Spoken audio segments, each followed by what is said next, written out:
Hello there.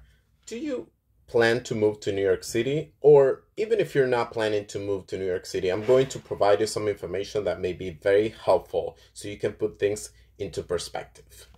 My name is Nick, and I'm a real estate professional in the state of New York. I'm originally from Argentina, Buenos Aires specifically, and I'm going to tell you the good, the bad, and the ugly about New York City. As I was saying, I'm from Buenos Aires originally. My family is Polish, so I will record this in Spanish in case that works for you. My Polish is not fluent, so I'm not going to do that. But my first stop in the United States was in Miami, Fort Lauderdale. I was in that area for many years. And there was a true culture shock when I moved there because there is very little public transit in South Florida, and that's very common in most states of the United States, in case you're planning to move to this country in particular.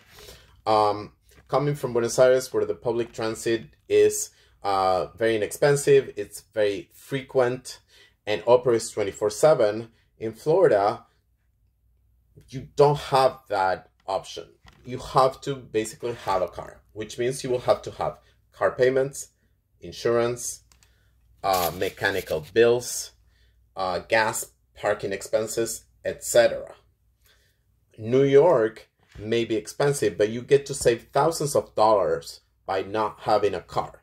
I know it's hard to qualify for an apartment in New York City because there is a 40 times rule, which means if your monthly rent is $2,000, your income has to be $80,000 a year.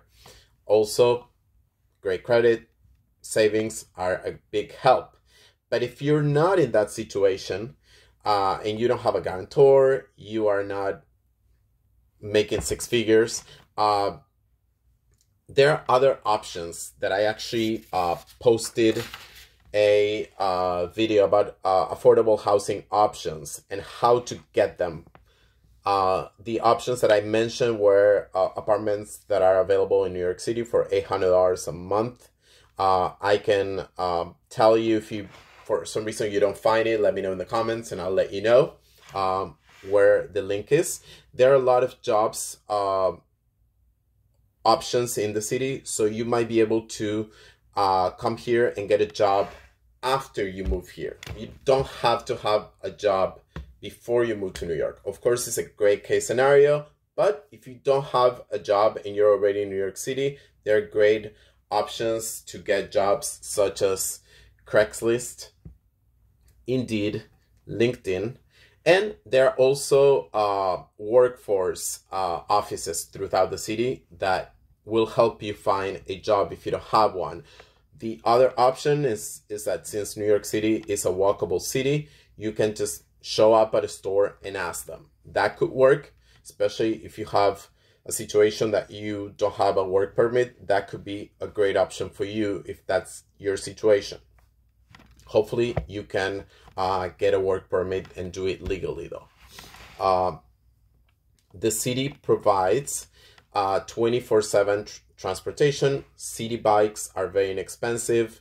Buses, trains, and car services.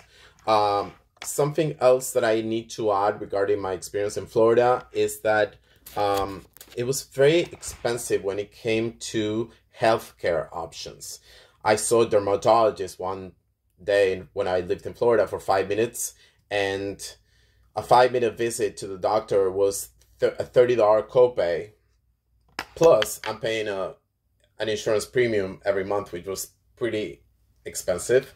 And then when I got home, I got a $150 bill for that visit, and I had to pay that. I called them, I tried to get out of it, but it didn't work out.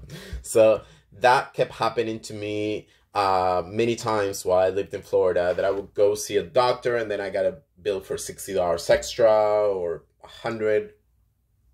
So that has never happened to me in New York City since I moved here. There is something called essential plans in New York City, which are either free or low cost for low incomes who don't qualify for Medicaid. Of course, Medicaid is 100% free, but a lot of us are not wealthy enough to pay for private insurance, but we are somewhere in between. So those options are available to those of us who are quite in the middle, and we don't make that much, but we also don't qualify for Medicaid.